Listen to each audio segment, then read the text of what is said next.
patidana.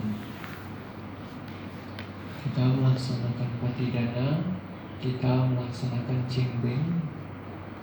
Sebenarnya ini tidak hanya kita saja yang melaksanakannya, tapi kebiasaan untuk menghormati sanak keluarga, kerabat, teman yang telah meninggal ini sebenarnya telah dilaksanakan juga oleh sebenarnya terdapat juga di dalam budaya-budaya yang lain. Jadi tidak hanya di dalam agama Buddha, tidak hanya berada dalam tradisi Tionghoa, tapi sebenarnya kalau kita mau melihat baik di budaya-budaya di Indonesia misalnya, itu banyak sekali dari berbagai macam daerah pasti memiliki satu budaya, satu tradisi yang melakukan upacara-upacara tertentu yang merupakan perlambangan dari penghormatan terhadap leluhur. Ya mungkin kita tahu misalnya Tanah Toraja punya ya ada yang menghormati para leluhur ya dengan ya mayat-mayat orang tuanya, ya pokoknya yang mungkin bisa Anda lihat di internet lah, ataupun di Bali misalnya, dan sebenarnya di tempat-tempat lain, Kalimantan, Jawa, Sumatera, Sulawesi. Kita sebagai orang Indonesia yang berasal dari berbagai macam latar belakang, kita mengetahui bahwa ada budaya seperti ini di Indonesia. Budaya untuk menghormati para leluhur. Sehingga penghormatan kepada leluhur ini bukan sesuatu yang aneh juga bagi kita orang Indonesia. Bukan sesuatu hal yang baru bagi kita untuk kita laksanakan. Tapi sudah secara turun-temurun dari manapun kita berasal, ya pasti ada satu dua budaya tradisi untuk ya melaksanakan upacara-upacara tertentu yang berkaitan dengan penghormatan kepada leluhur. Kapanpun dilaksanakan waktunya ya pasti bervariasi tergantung budayanya masing-masing. Namun dengan berkaitan dengan momen ini, ya biasanya bulan-bulan seperti ini adalah bulan-bulan untuk ya pergi ke makam, membersihkan makam, dan kemudian ya melaksanakan penghormatan kepada para leluhur. Nah, karena kita mengetahui bahwa budaya untuk menghormati para leluhur ini sudah lumrah, sudah tidak aneh lagi untuk dijalankan oleh orang Indonesia, sekarang kita mau melihat dengan berjalannya dengan berkembangnya teknologi, kemajuan zaman, modernisasi yang terjadi, bagaimana sebenarnya dari kita sendiri untuk memandang hal-hal ini? Apakah sebenarnya masih relevan untuk kita jalankan, untuk kita praktekkan budaya-budaya yang seperti ini? Karena mungkin pertanyaan yang paling mudah untuk dilontarkan untuk menghadapi budaya yang seperti ini ya, pertanyaan yang berkaitan dengan para leluhur. Kan para leluhurnya sudah meninggal, kan para leluhurnya sudah tidak ada, sudah berbahagia di alam mereka masing-masing. Ya untuk apa kita memberikan penghormatan? Untuk apa lagi kita melaksanakan upacara-upacara tertentu?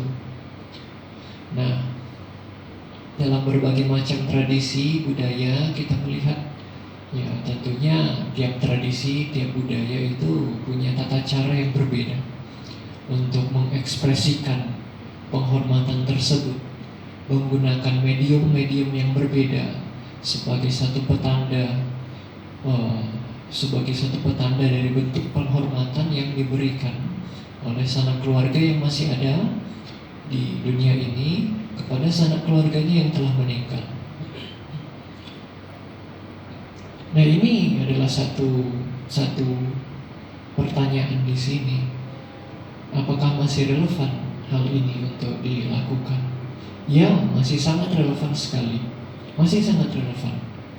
Nah, karena kita ya tidak hanya sekedar untuk mempersiapkan satu tata upacara tertentu, mempersiapkan beberapa hal-hal tertentu, melaksanakan upacara-upacara tertentu, kegiatan-kegiatan tertentu. Sebenarnya poin utama dari kita mau patidana atau cembeng ataupun ya upacara-upacara yang berkaitan penghormatan kepada leluhur ini, poin utamanya bukan pada prosesinya seperti apa, bukan pada barang-barang di altarnya ditaruh apa, nah, bukan pada hal-hal yang fisik yang dapat dilihat secara ya mata keranjang. Akan tetapi ketika kita melaksanakan hal-hal tersebut, ada nilai-nilai luhur, yang dikembangkan, yang dikembangkan oleh kita ketika kita melaksanakan hal-hal tersebut. Kita mau patidana ataupun mau cembeng ataupun apapun tradisi yang kita lakukan, sebenarnya nilai-nilai luhur inilah yang menjadi tolok ukur kita, menjadi tolok ukur bagaimana satu upacara ini dilakukan. Sehingga tolok ukurnya atau ya ukurannya bukan berdasarkan pada upacaranya mau sebesar apa, atau ya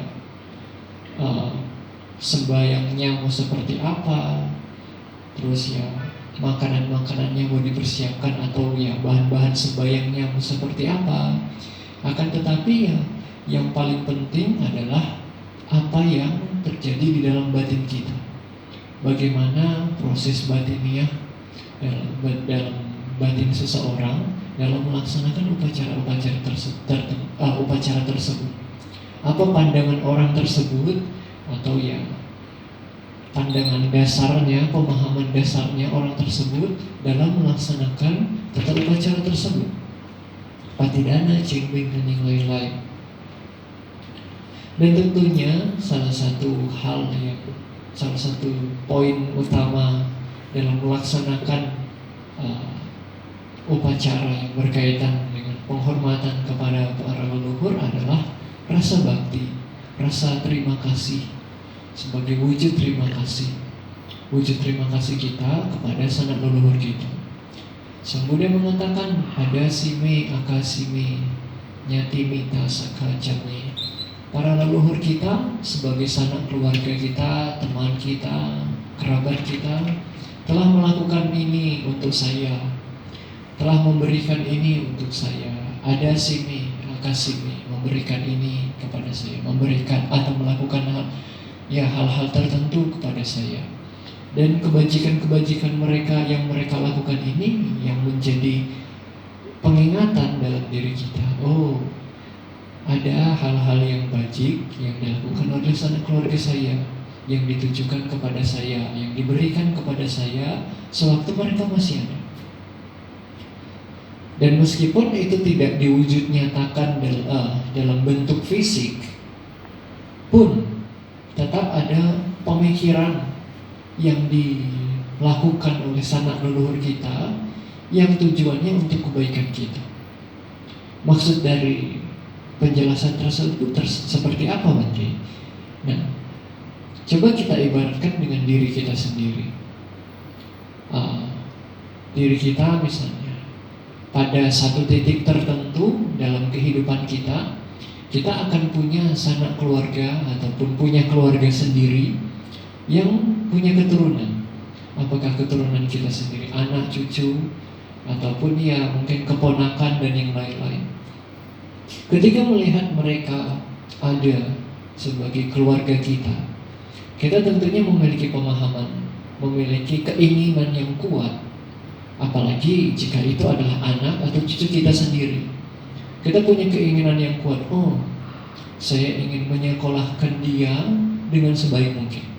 Saya ingin memberikan makanan yang terbaik bagi anak saya, memberikan pendidikan yang terbaik bagi anak saya, sehingga nantinya ketika dia dewasa, dia bisa menjadi pribadi yang baik, pribadi yang bisa dibanggakan, pribadi yang bahkan bisa melampaui orang tuanya.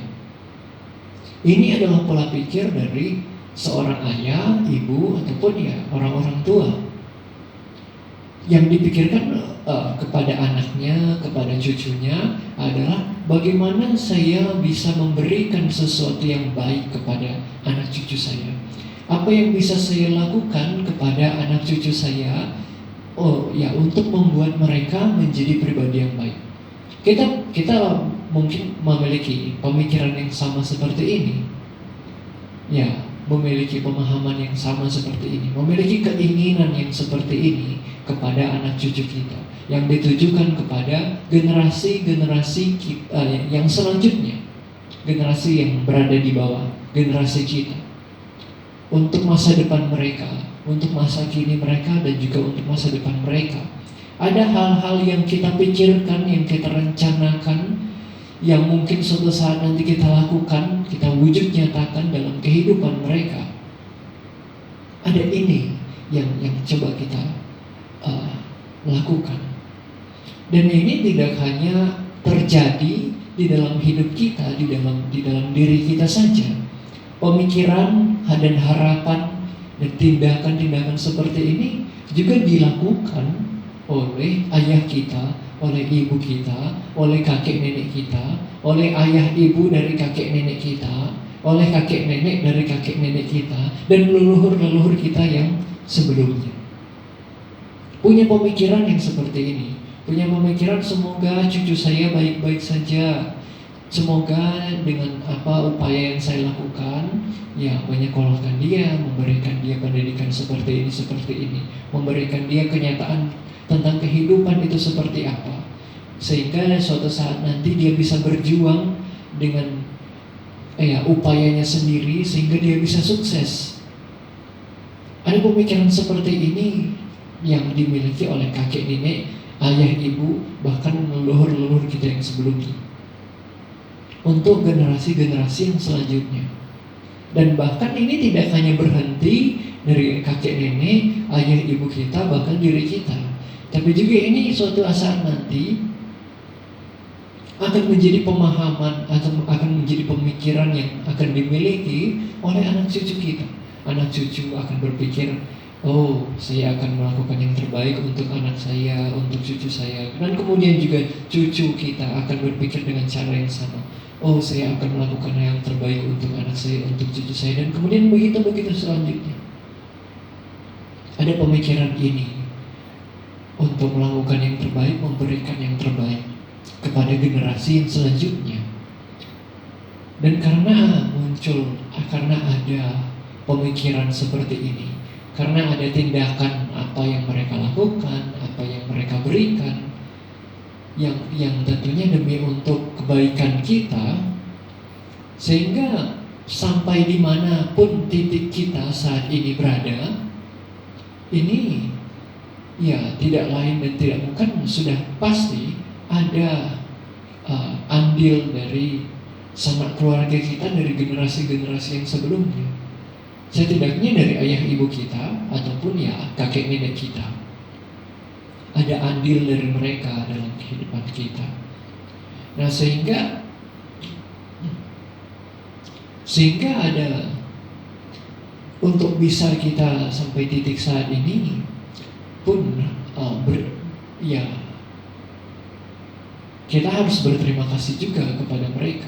Ya sampai dimanapun, apakah sudah kita bisa menganggap ini tinggi atau rendah, titik yang tinggi ataupun titik yang rendah, ya akan tetapi satu hal yang paling mendasar sekali sebagai manusia yang hidup, yang bisa hidup, ya yang semua manusia yang hidup ini bisa dapatkan dari orang tuanya adalah kelahiran. Lahirnya seorang bayi di dunia, di saat yang sama adalah ada seorang ibu yang mempertaruhkan nyawanya untuk kelahiran bayi tersebut. Setidaknya ini Ini adalah satu perbuatan baik yang sangat besar sekali yang dilakukan oleh orang tua kita, oleh ayah ibu kita. Bahkan untuk mempertahankan kehidupan, memberi kita makan tiap hari. Ini adalah upaya-upaya yang sangat besar sekali. Dan bahkan ya Sang Buddha sangat menekankan bagaimana peran orang tua dalam kehidupan seorang anak. Tidak hanya di dalam Sigalowada Sutta tentang hak dan kewajiban orang tua kepada anak dan juga anak kepada orang tua, tapi bagaimana Sang Buddha juga memberikan penekanan bagaimana seorang anak ini mau melakukan upaya yang sebesar apapun akan sulit sekali untuk membalas jasa kedua orang tuanya. Sang Buddha mengatakan bagaimana atau mengibaratkan meskipun seorang anak mengangkat orang tuanya, menggendong orang tuanya, ayah di pundak kanan, ibu di pundak kiri, mau kita bawa sejauh apapun, mau sesulit apapun naik turun gunung, itu belum cukup untuk membalas jasa kedua orang tua. Mau memberikan harta kekayaan sebesar apa, tahta setinggi apapun, itu belum cukup untuk membalas jasa kedua orang tua. Nah, akan tetapi Sang Buddha menambahkan bahwa dengan mengarahkan kedua orang tua yang sebelumnya memiliki pandangan salah, kemudian menjadi pandangan benar setelah diarahkan oleh anaknya, maka anak tersebut telah membalas jasa kedua orang tuanya. Ketika seorang anak telah mampu memperbaiki sifat buruk orang tua, kebiasaan buruk orang tua menjadi lebih baik, memiliki kebiasaan yang baik, maka anak tersebut telah membalas jasa kedua orang tuanya. Nah, dengan cara yang seperti itu, seorang anak membalas jasa kedua orang tuanya. Nah, dilihat dari analogi ini, kita bisa melihat bahwa besar sekali upaya atau jasa kebajikan dari orang tua kita. Setidaknya ayah dan ibu.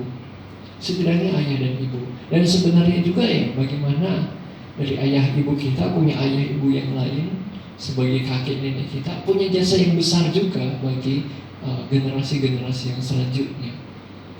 Sehingga dari sini kita mesti punya rasa terima kasih yang begitu besar, rasa bakti yang begitu luhur kepada orang tua kita dan juga leluhur-leluhur kita yang lain. Sebagai bentuk terima kasih, sebagai bentuk penghormatan, sebagai bentuk bagaimana kita bisa membalas jasa orang tua kita. Salah satu kewajiban anak yaitu bagaimana ketika orang tuanya sudah tidak ada lagi, sudah meninggal, adalah melaksanakan patidana, yaitu membalas jasa orang tua dengan mengingat kebajikan yang dilakukan oleh kedua orang tuanya. Dan itu adalah kewajiban kita semua sebagai seorang anak. Bagaimana kita mengingat, bagaimana kita melaksanakan bakti. Dan berkaitan dengan tata cara yang kita laksanakan patidana cengbeng, kita ke makam orang tua, ke kuburan orang tua, ke para leluhur yang lain, membersihkan kuburannya. Nah, mungkin ada sembahyang-sembahyang yang lain. Itu semuanya adalah bagaimana bagaimana kita mewujud nyatakan rasa bakti, rasa penghormatan yang kita miliki kepada orang tua kita. Ini yang dilakukan oleh seorang anak. Bagaimana hanya tata caranya saja yang berbeda. Akan tetapi pemahamannya, pandangannya tetap sama. Bagaimana untuk berterima kasih, bagaimana untuk menunjukkan rasa bakti. Nah, ini adalah poin yang penting untuk kita dalam melaksanakan patidana. Sehingga kita seringkali mengulang, semoga dengan jasa kebajikan yang dilakukan oleh sanak keluarga, para leluhur yang mengetahui bisa untuk berbahagia. Nah, dan kalaupun ada sanak keluarga yang tidak mengetahui, semoga para dewa memberitahukannya. Nah, dengan cara kita melaksanakan hal-hal yang baik, menjalankan hal-hal yang baik, kita mengharapkan kebajikan yang kita lakukan ini diketahui oleh sanak keluarga kita. Karena kita mengingat keberadaan sanak keluarga kita, kita memiliki rasa terima kasih kepada sanak leluhur kita. Oh, karena mengetahui, maka sanak keluarga bisa turun untuk berbahagia. Setidaknya bahagianya karena mengetahui kita baik-baik saja. Karena mengetahui sanak keluarga yang masih ada di dunia ini, di alam manusia ini baik-baik saja, berbahagia. Mengetahui mereka melaksanakan kebajikan, turut berbahagia atas kebajikan tersebut. Dan kebahagiaan inilah yang mengondisikan mereka untuk bisa terlahirkan atau terkondisikan di alam-alam yang lebih baik. Bagaimana mereka bermudita atas sanak keluarganya yang masih ada, turut untuk berbahagia atas kebahagiaan orang lain. Ini salah satu pengondisi sanak keluarga atau orang-orang yang telah meninggal, yang mungkin terlahirkan di alam yang tidak baik, mungkin bisa terlahirkan atau terkondisikan di alam-alam yang lebih baik. Ya, ini bagaimana satu pemahaman kita dalam melaksanakan patidana atau cengbeng. Kita tidak hanya sekedar untuk memberikan penghormatan, pai-pai pakai dupa di depan altar, ada foto orang tua, foto para leluhur, tapi sebenarnya ada wujud terima kasih, rasa terima kasih, wujud bakti di situ. Sehingga dari keseluruhan penjelasan ini dapat kita lihat bahwa untuk melaksanakan patidana tidak hanya sekedar ataupun patidana ataupun cengbeng ataupun tata cara atau upacara yang berkaitan dengan penghormatan kepada leluhur ini tidak hanya sekedar menjalankan prosesinya saja dan sudah selesai, tapi sebenarnya di dalamnya adalah bagaimana kita mengembangkan nilai-nilai luhur dan bagaimana mengembangkan nilai-nilai luhur demi untuk mengingat jasa kebajikan yang telah dilakukan oleh sanak keluarga di saat yang sama melakukan kebajikan bagi diri kita sendiri, sehingga ada hal yang bermanfaat yang kita rasakan, ada hal-hal yang bermanfaat yang orang lain rasakan, bahkan termasuk juga para leluhur-leluhur kita juga bisa merasakan kebahagiaan yang sama dengan mengetahui kebajikan yang kita lakukan. Inilah bagaimana satu nilai luhur, satu hal-hal yang bajik yang kita kembangkan di saat kita melaksanakan patidana, di saat kita melaksanakan cengbeng, sehingga kita tidak hanya terkotak-kotak dengan harus melaksanakan patidana dengan cara seperti ini, atau melaksanakan cengbeng harus ada yang seperti ini. Mungkin ibu bapak pernah satu kisah Cina kuno, tentang kuah telur. Kalau di tempat saya disebutnya kuah telur. Jadi kuah yang cuma ada telur saja terus sama potongan daun bawang. Nah itu dijadikan yang bahan sembayangnya hanya itu saja. Nah mungkin kita tahu, mungkin kalau kita sering melihat di meja sembayang mungkin ada banyak makanan. Apakah makanan kesukaan dari leluhur kita ataupun bahan-bahan makanan yang lain sebagai persediaan di meja altar lah. Tapi ada satu keluarga satu keluarga ini hanya ada satu orang, jadi tidak bisa dikatakan satu keluarga juga. Dan kebetulan seorang pemuda ini tidak berasal dari keluarga yang kaya, sehingga untuk mempersiapkan altar sembahyang ini dia tidak bisa mempersiapkan altar sembahyang yang mewah, yang besar, yang punya banyak bahan makanan di atasnya. Salah satu bahan makanan yang bisa dipersiapkan oleh pemuda ini hanya satu saja, yaitu kuah telur saja. Nah, dan kuah telur itu cara membuatnya sangat sederhana sekali, sangat mudah sekali. Dan bahan-bahan yang dibutuhkan untuk membuat kuah telur ini tidak rumit, palingan telur, kuah, sama daun bawang dan bagaimanalah, tidak serumit untuk membuat makanan-makanan yang lain. Nah, jadi sehingga cara untuk melakukan cengbengnya di altarnya hanya ada kuah telur. Nah, akan tetapi di sini kita mempelajari bahwa kita dapat belajar bahwa dalam tata upacara dari kisah itu ya kita mempelajari ada dalam tata upacara itu sebenarnya bukan tentang apa yang ada di atas meja altar ya, yang di atas meja altar ya semampunya dan secukupnya dari pihak keluarga sebagaimana bisa untuk mempersiapkan altarnya seperti apa. Akan tetapi ya kalau kita hanya sekedar berpatok bahwa ketika mau sembahyang harus ada ini. Kalau tidak ada ini kurang afdol. Nah, akan tetapi bukan itu poin utamanya. Tapi kembali lagi pada apa? Pada pola pikirnya, pada keyakinannya, keteguhan hatinya, nilai-nilai luhur yang dikembangkan di dalam batinnya sebagai bentuk penghormatan kepada leluhurnya. Ini sebenarnya yang ditekankan. Nah, baik di dalam agama Buddha, dalam nilai-nilai luhur dalam kisah yang barusan. Nah, ini yang ditekankan, nilai-nilai luhur ini. Nah, maka dari itu semoga ibu bapak dalam menjalankan ya patidana ataupun cengbeng bisa memiliki pemahaman yang baik, melaksanakan kebajikan, mengingat hal-hal yang baik yang dilakukan oleh sanak keluarga para leluhur yang telah meninggal. Nah, dan semoga dengan kebajikan yang dilakukan para leluhur dapat mengetahui dan terus berbahagia. Demikian penjelasan Dhamma.